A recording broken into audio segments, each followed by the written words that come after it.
জয় গুরু।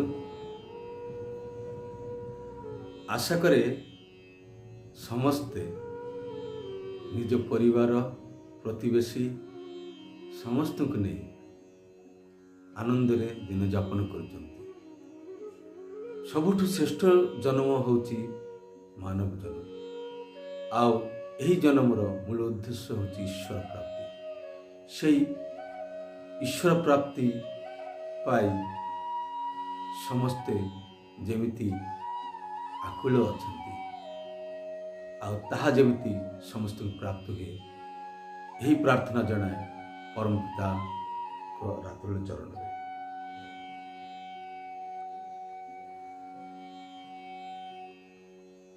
ଈଶ୍ୱର ପ୍ରାପ୍ତି କରିବାକୁ ହେଲେ ଆମକୁ କର୍ମ କରିବାକୁ ପଡ଼େ। କର୍ମ ବିନା ଧର୍ମ ହୁଏନି। କର୍ମ ବିନା ଆମର ଭାଗ୍ୟ ରଚନା ହୁଏ ନାହିଁ। କର୍ମ ବିନା ଆମର କର୍ମଫଳକୁ କାଟିପାରେ ନା। ସୁକର୍ମ କରିକି କୁକର୍ମ ଫଳକୁ କାଟି ହୁଏ। ତ ଏହିସବୁ କର୍ମ କରିବା ପାଇଁ ଆମର ଯେଉଁ ପରମାତ୍ମାର ଅଂଶ ସ୍ୱରୂପ ଆତ୍ମା ବିରାଜମାନ, ଯେଉଁ ଆତ୍ମାକୁ ଧରି ରଖିଛି ଆମର ଏହି ଶରୀର, ଏହି ଶରୀରକୁ ସ୍ୱସ୍ଥ ସୁନ୍ଦର ନିରୋଗମୟ ରଖିବା ପାଇଁ ଯାହା ଯାହା କରଣୀୟ ତାହା ହେଉଛି ସଦାଚାର, ଆଧ୍ୟାତ୍ମିକତା। ସମସ୍ତଙ୍କର ଶରୀର ସୁନ୍ଦର ସ୍ୱାସ୍ଥ୍ୟ ନିରୋଗ ହେଉ, ଏହା ମୁଁ ପରମ ଦୟାଳୁଙ୍କ ରାଙ୍ଗା ରାତୁଲ ଚରଣରେ ପ୍ରାର୍ଥନା କରେ। ଆଜିର ଟପିକ ହେଉଛି ଭାବରୁ ହିଁ ରୋଗର ଉତ୍ପତ୍ତି। ଏ ବିଷୟରେ ଆଜି ଆମେ ଆଲୋଚନା କରିବା। ମୁଁ ମୋର ବୋଧ ଦେଇକି ଯେତିକି ବୁଝିଛି ତାହା ଆପଣଙ୍କ ସାମ୍ନାରେ ରଖିବି। ଦୟାପୂର୍ବକ ଆପଣମାନେ ମୋ ସହିତ ରହିବେ ଏହି ଆଲୋଚନାରେ, ସ୍କିପ୍ ନ କରି ଶେଷ ପର୍ଯ୍ୟନ୍ତ ରହିବେ, ଏହା ହିଁ ମୁଁ ଆଶା କରେ ଏବଂ ପ୍ରାର୍ଥନା କରେ। ଯାହା ହଉ, ତ ଭାବରୁ ହିଁ ରୋଗର ଉତ୍ପତ୍ତି। ତ ଭାବଟା କ'ଣ? ଭାବ ହେଉଛି ଭାବ ଆଉ ଅଭାବ ଦୁଇଟି କଥା। ପରମ ପ୍ରେମମୟ ଶ୍ରୀ ଶ୍ରୀ ଠାକୁର ଅନୁକୂଳ ଚନ୍ଦ୍ର କହୁଛନ୍ତି, ଆମେ ଚାହିଁଲେ ଅଭାବକୁ ଆମ ଜୀବନରୁ ଦୂର କରିଦେଇପାରେ। ଅଭାବ ଅର୍ଥ ଆମେ ଯେଉଁଟା ଚାହୁଁଛୁ ସେଟା ନ ପାଇବା ହିଁ ଅଭାବ କହୁଛୁ। ତା ଅର୍ଥ ଆମେ ଚାହୁଁଛୁ, ତ ଚାହିଁବା ବି ମଧ୍ୟ ଗୋଟେ ଭାବ। ଆମେ ଯେଉଁ ପ୍ରକାର ବସ୍ତୁ ବା ଆନନ୍ଦ ବା ଉପଭୋଗ କରିବାକୁ ଚାହୁଁଛୁ, ସେହି ପ୍ରକାର ଭାବନା ଆମ ଭିତରେ ଜାତ ହେଉଛି। ତ ଆମର ଭାବଟା ଯେଉଁ ବିଷୟ ଉପରେ ରହେ, ଆମର ଚିନ୍ତା, ଚଳନ, କର୍ମ, ଚରିତ୍ର ଇତ୍ୟାଦି ସେହି ଭାବରେ ଭାବାୟିତ ହୋଇ ଆଗକୁ ବଢ଼ିଥାଏ। ସମସ୍ତଙ୍କୁ ମୁଁ ଗୋଟେ କଥା କହିବାକୁ ଚାହେଁ। ମୁଁ ସେତେବେଳେ ଛତିଶଗଡ଼ ବିଳାସପୁରରେ ରହୁଥାଏ ଏବଂ ସେଠୁ ଥରେ ନର୍ମଦାର ଉତ୍ପତ୍ତି ସ୍ଥଳ ଦର୍ଶନ କରିବାର ସୌଭାଗ୍ୟ ହେଇଥିଲା। କିଛି ବାଟ ଟ୍ରେନରେ, ଆଉ କିଛି ବାଟ ବୋଲେରୋ ପିକଅପ୍ରେ ଗୋଟିଏ ପରେ ଗୋଟିଏ ପାହାଡ଼ ଅତିକ୍ରମ କରି ଶେଷରେ ଅମରକଣ୍ଟକ ପର୍ବତରେ ପହଞ୍ଚିଲି। ଅମରକଣ୍ଟକ ପର୍ବତରେ ଯେଉଁ ସ୍ଥାନରୁ ନର୍ମଦାର ଉତ୍ପତ୍ତି ହେଇଛି ସେହି ସ୍ଥାନକୁ ଗଲି। ମୁଁ ଭାବିଥିଲି କ'ଣ ନ କ'ଣ ହେଇଥିବ, କାରଣ ମୋର କୌଣସି ବାସ୍ତବ ଧାରଣା ନଥିଲା। ତ ସମସ୍ତଙ୍କ ସହିତ ମିଶିକି ଯେତେବେଳେ ଆଗେଇ ଚାଲିଲା ପରେ ମୋର ମନରେ ଗୋଟେ ଉତ୍ସାହ କୌତୂହଳ ଯେ କେଉଁଠାରୁ ନର୍ମଦା ଉତ୍ପତ୍ତି ହେଇଛି। ନର୍ମଦା ବିଷୟରେ ଅନେକ କିମ୍ବଦନ୍ତୀ ଆମ୍ଭମାନେ ଜାଣିଛୁ, କିନ୍ତୁ ମୁଁ ଯାହା ଅନୁଭବ କରିଛି ସେୟା କହୁଛି। ଏହା ହିଁ ମୋର ଅନୁଚିନ୍ତା। ହେଲେ ଯେଉଁ ସ୍ଥାନରୁ ନର୍ମଦା ଉତ୍ପତ୍ତି ହେଇଛି ସେହି ସ୍ଥାନକୁ ପହଞ୍ଚିକରି ଦେଖିଲି ଯେ ଆମର ସହରମାନଙ୍କରେ ଯେଉଁ PHD ପାଣିର ସପ୍ଲାଏ କରୁଛନ୍ତି, ତ କେଉଁ ଜାଗାରେ ସେ ପାଇପ୍ ଗୁଡ଼ାକ ମାଟି ତଳରୁ ଫାଟି ଯାଇଥାଏ, ଲିକ୍ ହେଇଯାଇଥାଏ। ଲିକ୍ ହେଇକରି କେତେ ପ୍ରକାର ଛୋଟ ବଡ଼ ବିଭିନ୍ନ ପ୍ରକାରର ଛିଦ୍ର ହେଇଥାଏ। ଆଉ ସେଇଠାରୁ ଯେତେବେଳେ PHD ପାଣି ସପ୍ଲାଏ ହୁଏ ସେତେବେଳେ ବୁଦ ହେଇକରି ପାଣି ବାହାରୁଥାଏ। ତାହେଲେ ଟିକେ ଏଡ଼ିକିଟିଏ ଯେଉଁ ଛିଦ୍ରଟା ଥାଏ ସେଇଠୁ ବଡ଼ ହେଇକରି ଏମିତି ପାଣି ବାହାରିଥାଏ ଏବଂ ତାହା ରାସ୍ତା ସାରା ସଡ଼କରେ ବହି ଯାଉଥାଏ। ମୁଁ ଦେଖିଲି ନର୍ମଦାର ଉତ୍ପତ୍ତି ସ୍ଥଳ ଠିକ୍ ସେମିତି ପାଇପ୍ରୁ ପାଣି ଯେମିତି ମାଟିକୁ ଠେଲିକି ବାହାରିଥାଏ ସେଇଭଳିଆ, ଏବଂ ତା ଚାରିପାର୍ଶ୍ୱରେ ଅଳ୍ପ ଟିକେ ଗାତ, ଆଉ ସେଇଠାରୁ ପାଣି ବାହାରିକି ଧୀରେ ଗତି କରିକି ଆଗକୁ ବଢ଼ିଲା। ଆଉ ଯେଉଁ ଜାଗାରେ ସମସ୍ତେ ଗାଧୋଉଛନ୍ତି, ସ୍ନାନ କରୁଛନ୍ତି, ନର୍ମଦା ପାଣିରେ ସ୍ନାନ ବୋଲି କହନ୍ତି ନିଜକୁ, ସେଠି ଗୋଟେ ପୋଖରୀ ଭଳିଆ ଅଛି, ସେଇ ଜାଗାରେ ଯାଇକି ପାଣି କିଛି ଜମା ହେଇଛି। ଏବଂ ତା ପରବର୍ତ୍ତୀ ପଦକ୍ଷେପରେ ନର୍ମଦା ଦେବୀ ଏମିତି ଗୋଟେ ଡେଇଁ ପଡ଼ିଲା ଭଳିଆ ଗୋଟେ ଉଚ୍ଚ ପର୍ବତରୁ ତଳକୁ ଖସି ପଡ଼ିଲା। ଖାଇ ଗାତ, ତା ଚାରିପଟେ ପାହାଡ଼, ସେ ପାହାଡ଼ ମଝି ଦେଇକି ସିଏ ଧୀରେ ଗତି କରିଛି, ଝରଣା ରୂପ ନେଇଗଲା। ଆମେ ବହୁତ ଦୂର ପର୍ଯ୍ୟନ୍ତ ତା ପଛେ ଗଲୁ, ଯେତେ ଦୂର ସମ୍ଭବ। ତାପରେ ସମ୍ଭବ ହେଲାନି, ଆମେ ଆଉ ଗଲୁ। ପରବର୍ତ୍ତୀ ସମୟରେ ସେହି ନର୍ମଦା ଗୋଟେ ନଦୀର ରୂପ ନେଲା। କିପରି ରୂପ ନେଲା? ଜଳବିନ୍ଦୁ ନଦୀର ରୂପ ନେଲା ଏବଂ ଧୀରେ ସେ ଗତି କରି ବିଶାଳ ରୂପ ନେଇକି ସେ ସମୁଦ୍ର ସାଗରରେ ମିଶିଲା। ହେଲେ ଏଠି କ'ଣ ଜଣାପଡ଼ୁଛି? ପାଣି, ଜଳ, ଏହାର ଭାବ ହେଉଛି ନିମ୍ନ ଗତି। ତାର ଗତିଟା ନିମ୍ନ ଆଡ଼କୁ ଯାଏ ଏବଂ ଶେଷରେ ସମୁଦ୍ରକୁ ମିଶେ। ହେଲେ ତାର ଭାବଟା କେଉଁଠି ଅଛି? ବିରାଟ ଜଳାଶୟରେ ମିଶିବା। ତେଣୁ ସେ ପର୍ବତର ଶିଖରରୁ ବାହାରି ରାସ୍ତା ଖୋଜି ଯେଉଁଠି ଯେପରି ହେଲା ସେମିତି ମଡ଼ି ଝଡ଼ି ହେଇକି କେତେ କ'ଣ ବାଧା ବିପତ୍ତିକୁ ଦେଇକି ସେ ସମୁଦ୍ର ସଙ୍ଗେ ଯାଇ ମିଶିଲା। ତ ଆମେ ମଣିଷ, ଜଳର ଧର୍ମ ନିମ୍ନ ଆଡ଼କୁ ଯିବା, କିନ୍ତୁ ମଣିଷର ଏଇ ଯେଉଁ ଶରୀର, ଯାହାକୁ ଆମେ ମଣିଷ ଶରୀର ବୋଲି କହୁଛୁ, ଏହି ଶରୀର ଭିତରେ ଯେଉଁ ଆତ୍ମା ବିରାଜମାନ, ସତ୍ତାର ସଚ୍ଚିଦାନନ୍ଦମୟ, ତାହାର ଅଂଶ ସ୍ୱରୂପ ପରମାତ୍ମାର ଆତ୍ମା ସ୍ୱରୂପ ଏହା ବିରାଜମାନ ଏହି ଶରୀରରେ। ହେଲେ ଏହାର ଧର୍ମ ହେବା କଥା ଉଚ୍ଚ ଆଡ଼କୁ ଯିବା, ଉନ୍ନତି ଆଡ଼କୁ ବହିଯିବା ଏବଂ ଶେଷରେ ପରମାତ୍ମା ସହିତ ଈଶ୍ୱରତ୍ୱ ଲାଭ କରିବା। ତ এই ଈଶ୍ୱରତ୍ୱ ଲାଭ କରିବା ପାଇଁ ଆମ ଶରୀରକୁ ସ୍ୱସ୍ଥ ସୁନ୍ଦର ରଖିବାକୁ ପଡ଼ିବ। ଆଜିର ଟପିକ୍ ଥିଲା ଭାବରୁ ହିଁ ରୋଗର ଉତ୍ପତ୍ତି। ସେ ବିଷୟରେ ଆମେ ପରମ ପ୍ରେମମୟ ଶ୍ରୀ ଠାକୁର ଅନୁକୂଳ ଚନ୍ଦ୍ରଙ୍କ ସ୍ୱାସ୍ଥ୍ୟ ସଦାଚାର ସୂତ୍ର ବହିରୁ ମୁଁ କିଛି ଅଂଶ ପାଠ କରି ଶୁଣାଇବି ଏବଂ ତା ଉପରେ ଆଲୋଚନା କରିବି। ଏଥିରୁ ଆମେ ସୁସ୍ପଷ୍ଟ ହୋଇଯାଇପାରିବା ଯେ କିପରି ଭାବରେ ଆମର ଭାବ ଯେଉଁ ପ୍ରକାର ବିଷୟରେ ନଷ୍ଟ ହୋଇଥାଏ, ଆମେ ସେ ଆଡ଼କୁ ଧୀରେ ଘୋଷାଡ଼ି ହେଇ ପଳାଇ ଯାଉ।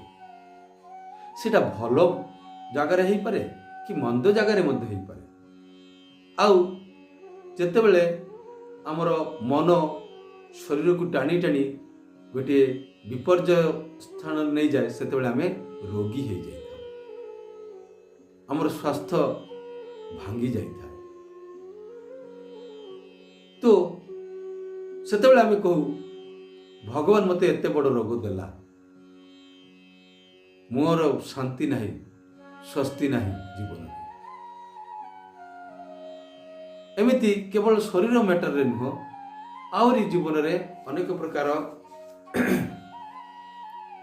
ଜାଗାରେ ଆମେ ପହଞ୍ଚି ଯାଉ ଯେଉଁଠିକି ଆମର ଭାବ ଥାଏ, ଆଉ ସେଇଠି ଯାଇକି ଆମେ ଏମିତି ଅବସ୍ଥାରେ ପଡ଼ିଯାଉ ଯେମିତି ପିମ୍ପୁଡ଼ି ମଧୁ ଖାଇବା ଲୋଭରେ ସେ ମଧୁ ଚକ୍ରରେ ପଡ଼ିଯାଏ ଏବଂ ତାର ହାତ ଗୋଡ଼ ସବୁ କିଛିରେ ମହୁ ଲାଗିଯାଏ, ଅଠାଳିଆ ହେଇଯାଏ, ଆଉ ସେ ସେଠୁ ବାହାରି ପାରେନି। ଶେଷରେ ସେଇଠି ତାର ଜୀବନ ପଳାଇଯାଏ। ଠିକ୍ ସେଇଭଳି ଆମର ଭାବ ଅନୁସାରେ ହିଁ ଆମର କର୍ମ ଚଳନ ହୁଏ। ତେଣୁକରି ଭାବରୁ ହିଁ ରୋଗର ଉତ୍ପତ୍ତି। ଏବେ ମୋର ବୋଧରୁ ମୁଁ ଏହା କହୁଛି, ଏଇଟା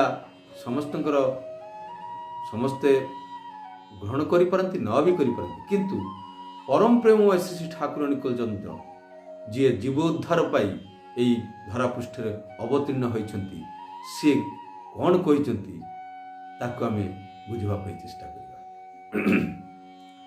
ଯେକୌଣସି ଭାବ ହଉନା କାହିଁକି, ଯାହା ଧକ୍କା ଦେଇ ମାନସିକ ବିକାର ସୃଷ୍ଟି କରେ, ମସ୍ତିଷ୍କରେ ତାହାର ଏପରି ଗୋଟିଏ ସମାବେଶ ନେଇ ଆସେ ଯାହା ଫଳରେ ବୈଧାନିକ ଓ ଚାରିତ୍ରିକ ବ୍ୟାହତି ଆଣିଦିଏ, ତାହା ଅସୁସ୍ଥି ଓ ଅପକର୍ଷ ପ୍ରସବ କରେ ପ୍ରାୟଶଃ। ବାଣୀ ସଂଖ୍ୟା 5। ହେଲେ ମାନସିକ ବିକାର ଅର୍ଥାତ୍ ମନର ବିକୃତି, ଆଉ ଏଇ ବିକୃତି ମୂଳକ ଅନେକ ଗୁଡ଼ିଏ ବିଷୟ, ଚିନ୍ତା, ଚଳନ ଆମ ମୁଣ୍ଡରେ ବସିଯାଏ, ଯାହାଫଳରେ କି ବୈଧାନିକ ଅର୍ଥାତ୍ ଆମର ଶରୀର ଯେଉଁ ବିଧାନରେ ଗଠିତ ଶରୀର ବିଧାନ ନଷ୍ଟ କରେ ଏବଂ ତା ଦ୍ୱାରା ଆମର ଚରିତ୍ର ମଧ୍ୟ ନଷ୍ଟ ହୋଇଥାଏ। ଏହାର ଅନେକ ଉଦାହରଣ ଅଛି, ସମସ୍ତେ ବୁଝିପାରୁଥିବେ, ତାହା ବିଷୟରେ ମୁଁ ଯିବିନି। ଏବଂ ଶେଷରେ ଆମ ଦେହରେ ଅସୁସ୍ଥତା ବଢ଼ିଯାଏ ଏବଂ ଯାହା ଆମକୁ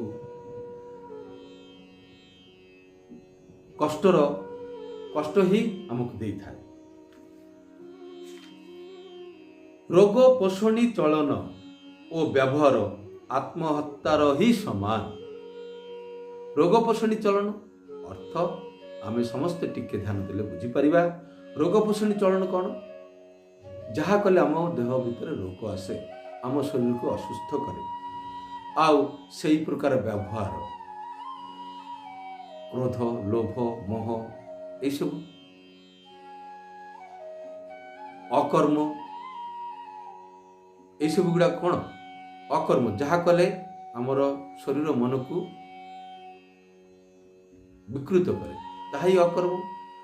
ଯେମିତି ଆମର ବିଭିନ୍ନ ପ୍ରକାର ଖରାପ ଅଭ୍ୟାସ ଥାଏ, ଏଇସବୁ ଗୁଡ଼ାକ ଯେମିତି ଆମେ କିଏ ସିଗାରେଟ୍ ଖାଉ, କିଏ ମଦ ପିଉ, କିଏ ବିଭିନ୍ନ ପ୍ରକାର ଅସ୍ୱାସ୍ଥ୍ୟକର, ସ୍ୱାସ୍ଥ୍ୟହାନିକର ଜିନିଷ ଦ୍ରବ୍ୟ ସେବନ କରୁ। ଏହାଦ୍ୱାରା କ'ଣ ହୁଏ ନା ଆମ ଶରୀର ଧୀରେ ଧୀରେ କ୍ଷୟ ହୋଇଯାଏ, ନଷ୍ଟ ହୋଇଯାଏ। ଏହାକୁ ପରମ ପ୍ରେମ ଶ୍ରୀ ଠାକୁରାଣୀ ଚନ୍ଦ୍ର ଆତ୍ମହତ୍ୟା ସହିତ ତୁଳନା କରିଛନ୍ତି। ବାଣୀ ସଂଖ୍ୟା 6। ଯାହା ଆରୋଗ୍ୟ ଉଦ୍ଦୀପୀ ନୁହଁ, ରୋଗ ନିରାକରଣୀ ନୁହଁ, ପୋଷଣୀ ବର୍ଦ୍ଧନ ବିଧାୟନୀ ନୁହଁ, ତାହା କିନ୍ତୁ ରୋଗ ଉଦ୍ଦୀପୀ। ଅର୍ଥ, ଯାହା ଆମରକୁ ଆରୋଗ୍ୟ କରିବାର ଉତ୍ସ ହୁଏ ନାହିଁ, ରୋଗକୁ ନିରାକରଣ କରନ୍ତି ନାହିଁ, ଆଉ ରୋଗ ନିରାକରଣକୁ କରିବା ପାଇଁ, ରୋଗକୁ ଦୂର କରିବା ପାଇଁ ପୋଷଣ ଦିଅନ୍ତି ନାହିଁ, ଆଗକୁ ବଢ଼ାଏ ନାହିଁ। ଏଇ ଯେଉଁ ବିଧାନ, ଏହା କିନ୍ତୁ ଆମର ରୋଗର ଉତ୍ପତ୍ତିର କେନ୍ଦ୍ରସ୍ଥଳ। ରୋଗରେ ପଡ଼ି ଆରୋଗ୍ୟ ହେବା ଠାରୁ ପ୍ରତିଷେଧ ଅନେକ ଭଲ। ଅର୍ଥ, ରୋଗ ଯେପରି ନ ହୁଏ ତାହା ହିଁ କରିବା। ଏହା କେବଳ ରୋଗ କ୍ଷେତ୍ରରେ ନୁହଁ, ଅକଲ୍ୟାଣକର ଯାହା କିଛି ତା କ୍ଷେତ୍ରରେ ମଧ୍ୟ ଏହି କଥାଟି ପ୍ରଯୁଜ୍ୟ। ମଣିଷର ମାନସିକ ଅବସ୍ଥା, ବ୍ୟତିକ୍ରମୀ ଅନୁଚଳନ ଉଭୟ କିନ୍ତୁ ରୋଗର ଉଦ୍ଭବ ଆଣି ଦେଇଥାଏ। ତାହା ପତଳା ରକମରେ ହେଇପାରେ କିମ୍ବା ଗଭୀର ଭାବରେ ବି ହେଇପାରେ ଏବଂ ସେଇଥିରୁ ମଣିଷର ବ୍ୟାଧି ନିରୋଧ କ୍ଷମତା ମଧ୍ୟ ଅନେକ କ୍ଷେତ୍ରରେ ଅନେକାଂଶରେ କ୍ଷୀଣ ହିଁ ହୋଇଥାଏ, କମି ଯାଇଥାଏ। କୁତ୍ସିତ ସନ୍ଦେହଶୀଳତା ମଧ୍ୟ ସେହି ପ୍ରକାର। ତେଣୁ ମଣିଷର ମନରେ ବହୁ ପ୍ରକାରର ଦ୍ୱନ୍ଦ୍ୱ ବୃତ୍ତି ଉତ୍ପନ୍ନ ହୋଇଥାଏ, ଯାହା ଠାକୁର କହୁଛନ୍ତି ତୁମର ଯାହା ତୁମକୁ ବ୍ୟତିକ୍ରମ ଦୁଷ୍ଟ କରି ପକାଏ। ମାନେ ଗୋଟିଏ ବ୍ୟତିକ୍ରମ ବା ବିଭିନ୍ନ ପ୍ରକାର ଦ୍ୱନ୍ଦ୍ୱ ସୃଷ୍ଟି ହେବା ପରେ ଆମେ ଆହୁରି ବିକୃତି ଚଳନରେ ଆଗେଇ ବଢିଥାଉ। ଚାଲ ଏଇଟା ହିଁ କରିବା, ଏମିତି ହିଁ କରିବା, ଏଇଟା ତ ହଉଛି, ଚାଲ ଏଇଟା ହିଁ କରିବା, ଆହୁରି ଅଧୋଗତି ଆଡକୁ ବଢିଯାଉ। ପରମ ପ୍ରେମ ଶ୍ରୀ ଠାକୁର କହୁଛନ୍ତି ଏହାଠୁ ନିରସ୍ତ ହୁଅ, ଦୂରରେ ରୁହ। ଆଉ ଦୂରରେ ରହିବା ସାଙ୍ଗେ ସାଙ୍ଗେ ବ୍ୟତିକ୍ରମୀ ଅନୁଚଳନକୁ ମଧ୍ୟ ନିରସ୍ତ କର। ସୁଷ୍ଠୁ ଓ ଶିଷ୍ଟ ଅନୁଚଳନରେ ଅନେକ ଅସୁବିଧାକୁ ଆମେ ଏଡ଼େଇ ପାରିବା। ତ ଦେଖାଯାଉଛି କ'ଣ, ମୂଳରେ ହେଉଛି ଆମର ମନର ଭାବ। ଯେତେବେଳେ ଏଇ ମନର ଭାବରେ ବିକୃତି ସୃଷ୍ଟି ହୁଏ, ଯାହା ଉନ୍ନତି ଆଡ଼କୁ ଯିବା କଥା, ସଦ୍ ଆଚରଣ କରିବା କଥା, ତାହାର ବିପରୀତ ଦିଗରେ ଯାଉ, ସେତେବେଳେ ଗୋଟିଏ ପରେ ଗୋଟିଏ ସେଇ ବ୍ୟତିକ୍ରମ ଦୁଷ୍ଟ ଚଳନ ଆମକୁ ଆଗକୁ ବଢ଼େଇ ନେଇଯାଏ, ଠେଲି ନେଇଯାଏ ନରକ ଆଡ଼କୁ। ତେଣୁ ଠାକୁର ଅନୁକୂଳ ଚନ୍ଦ୍ର କହୁଛନ୍ତି, ଯଦି ତମେ ମୋର ଗୋଟିଏ କଥାକୁ ପାଳନ କର, ବାସ୍ତବରେ ପରିଣତ କରି ଚାଲ, ହେଲେ ତାହା ସହିତ ଆନୁଷଙ୍ଗିକ ଆହୁରି ଅନେକ ସଦ୍ ଆଚରଣ, ସଦ୍ ଭାବନା, ସତ୍ ଚରିତ୍ର ତା ପଛକୁ ତମ ପାଖରେ ପଳେଇବ। ତ ଯାହା ହଉ, ଏହା ପରମ ପ୍ରେମ ଶ୍ରୀ ଠାକୁରଙ୍କୁ କିଞ୍ଚିତ ମାତ୍ର ମୁଁ ଆପଣଙ୍କ ସାମ୍ନାରେ ତଳି ଧରିଛି। ଏହି ରୋଗର ଉତ୍ପତ୍ତି ଯେଉଁ ଆମର ବ୍ୟତିକ୍ରମ ଦୁଷ୍ଟ ଅନୁଚଳନରୁ ସୃଷ୍ଟି ହୁଏ, ତାହାର କିଞ୍ଚିତ ମାତ୍ର ଆପଣମାନଙ୍କ ପାଖରେ ତଳି ଧରିଲି ଏବଂ ଏହାର କିପରି ଭାବରେ ନିରସ୍ତ କରିପାରିବା ତାହା ମଧ୍ୟ କହିଛନ୍ତି। ଏହାରି ଭିତରେ ଆମେ ସେୟା ଆଲୋଚନା କରିଛୁ। ତା ଅର୍ଥ କ'ଣ, ଆମ ମନଟାକୁ ସବୁବେଳେ କେନ୍ଦ୍ରାୟିତ କରି ରଖିବା। କୋଉଠି କେନ୍ଦ୍ର କରିବାକୁ ପଡ଼ିବ? ଯାହାକୁ କେନ୍ଦ୍ର କରିକି ଆମର ମନ ବା ଆମେ ଅର୍ଥ କିଏ, ମୁଁ ଅର୍ଥ କିଏ, ସମସ୍ତେ ବାସ୍ତବରେ ହଉ ଅବାସ୍ତବରେ ହଉ, କଳ୍ପନାରେ ହଉ, ଯୁକ୍ତିରେ ହଉ, ବୁଦ୍ଧିରେ ହଉ, ଯେପରି ଭାବରେ ହଉ, ଆମେ ଜାଣିଛୁ ଆମେ ସମସ୍ତେ ହଉଛି ପରମାତ୍ମାର ଅଂଶ। ଆତ୍ମାର କେବେ ମୃତ୍ୟୁ ହୁଏନି, କିନ୍ତୁ ଏହି ଆତ୍ମାକୁ ଉନ୍ନତ କରିବାକୁ ହେଲେ, ସେ ପରମାତ୍ମାଙ୍କ ପାଖରେ ଯିବାକୁ ହେଲେ ଏହି ଶରୀର ମାଧ୍ୟମ ଦେଇକି ସାଧନା ଅର୍ଥାତ୍ କର୍ମ, ସତ୍କର୍ମ ଦ୍ୱାରା ଆଗକୁ ଯିବ। ଆଉ ସତ୍କର୍ମ ପାଇଁ ସଦ୍ଭାବ ଦରକାର। ସେଇ ଭାବର ଉତ୍ସ ଯିଏ ପରମ ପ୍ରେମମୟ, ପରମ ପିତା, ତାଙ୍କର ଭାବରେ ଭାବିତ ହୋଇ ଯେତେବେଳେ ଚାଲିବୁ, ସେତେବେଳେ ସବୁ ପ୍ରକାର ରୋଗ ବ୍ୟାଧି, ଜଳା ଯନ୍ତ୍ରଣା ସବୁ କିଛିରୁ ଆମେ ମୁକ୍ତି ପାଇପାରିବୁ ଏବଂ ପରମାର୍ଥ ଲାଭ କରିପାରିବୁ।